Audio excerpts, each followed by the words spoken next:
All right, we're hanging out in the shop today and working through a drive shaft. So we're going to talk about moving the U-joint from the drive shaft. So we're talking about marking it, orienting it, removing the caps, cleaning, inspecting. So let's get at it.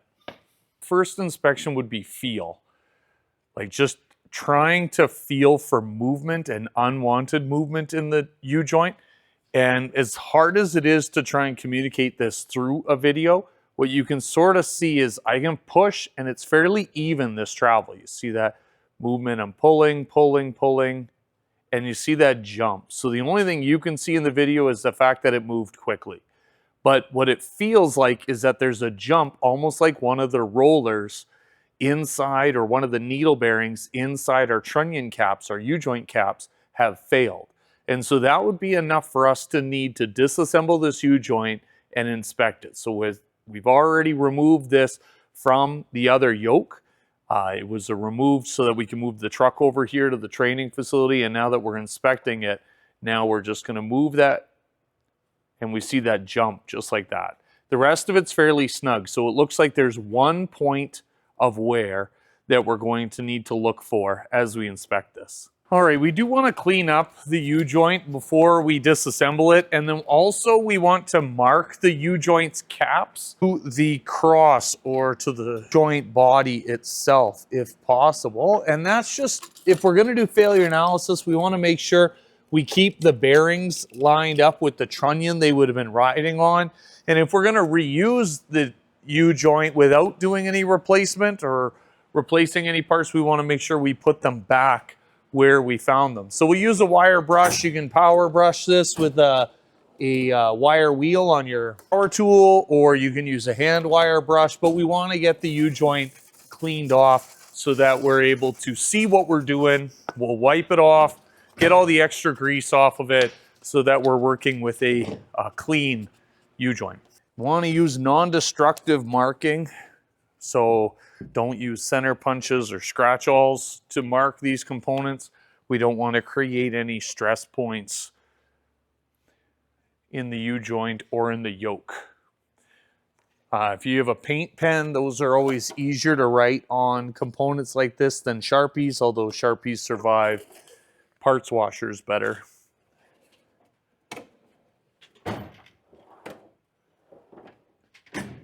All right, now we're at the point where we're ready to start removing the other caps so we can actually get this U-joint out.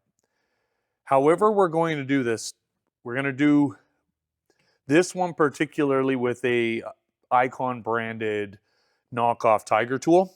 But either way, what you're looking to do is you'll remove the hardware for the caps, or if you have snap rings, you'll remove the snap rings that retain the cap in the yoke. So this is a full round yoke. It's not a half round. If it was half round, you just have straps holding it on.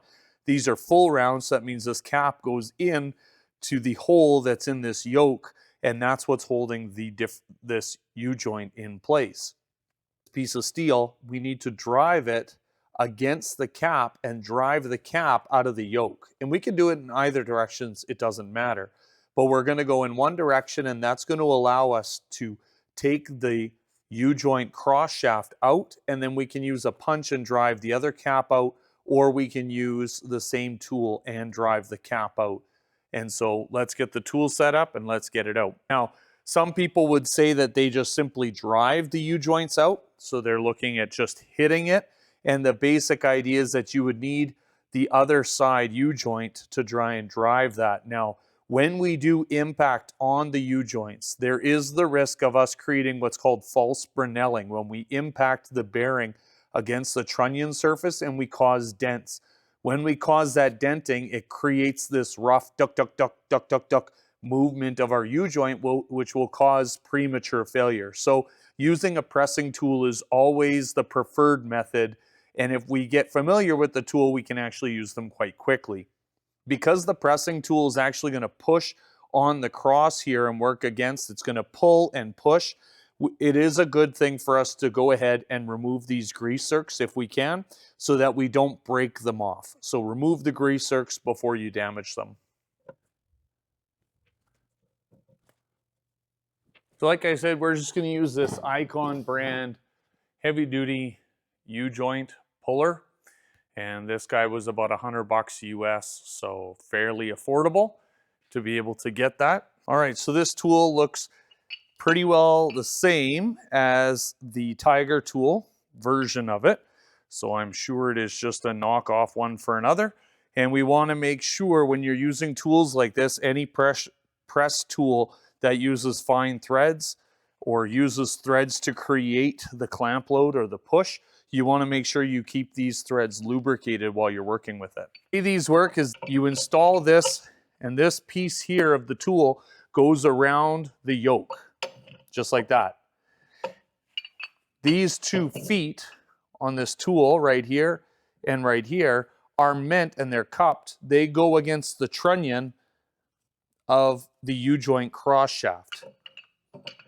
And so as we turn this in with our hand tool or impact tool, as long as you're being reasonable with your impact tool, they usually survive. If you're too aggressive, you'll wreck the threads and then you'll know why it broke. You're going to turn this down, and these cupped surfaces are going to make contact with the trunnion, and it's going to pull the yoke and push the cross shaft and push this cap out. Let's get to it. Let's get these cap fasteners off and let's make it happen.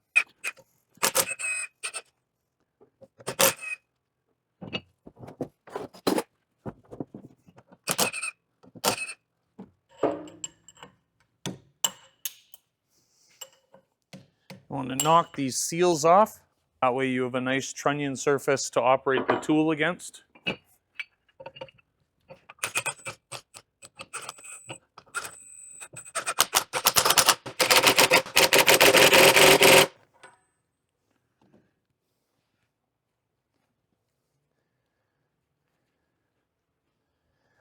All right, at every time when you start getting to this point, you're going to notice that your tool is going to be against your trunnions. You're going to be wound up tight on your impact, and you can either keep getting a bigger impact, although that's really hard on the tool. So instead of just simply getting a bigger impact, grab a hammer and don't hit the tool. Do not hit the tool. Simply hit the yoke. All you're looking to do is shock the U-joint so that the bearing this cap can get freed up in the bore. So once you've done that, we could see actually after we hit it, got a gap between that cap and the yoke. So now we're able to go and apply a little more pressure on our tool. So we have more pressure on the tool. Hit the yoke. Apply a little more pressure. Hit the yoke.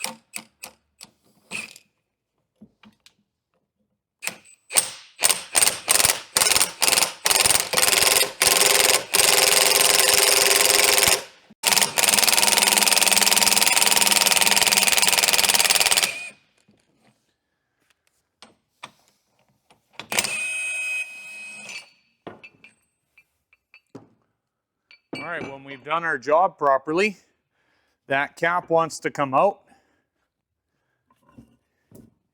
And we haven't destroyed. There we go, just like that. So now that we removed it, we do want to put a paint mark on it. Call this one number 3 for when we go and reinstall. Now, to get the last one out, we can use the exact same tool, just simply go the other way because the yoke is still here.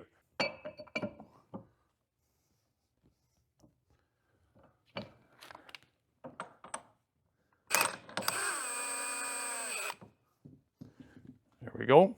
Get it snug. Apply some pressure. And again, hit the yoke.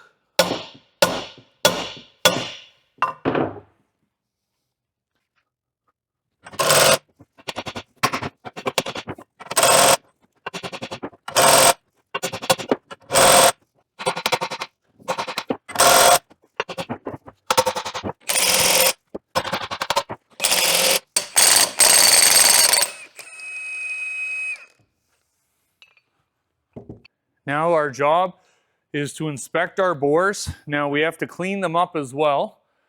When we go to clean them up, it's important that we don't pull any metal. So don't use a flapper wheel or an abrasive disc.